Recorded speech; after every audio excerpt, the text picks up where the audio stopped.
Jesus never said that he is God.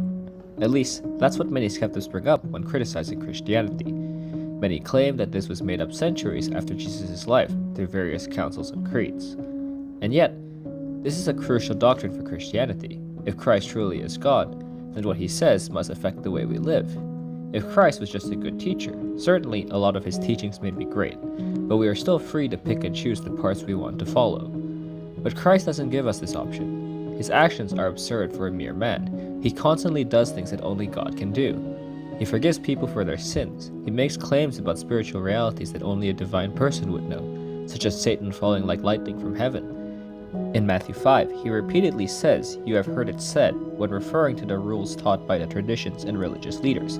But he raises the standards on his own authority, saying, "But I say unto you," implying his authority is above those of the religious leaders. He attributes to himself the divine name of God from the story of the burning bush. Christ showed that he had authority over the natural world, which we can see by his miraculous healings, his commanding of nature, and ultimately, in his victory over death.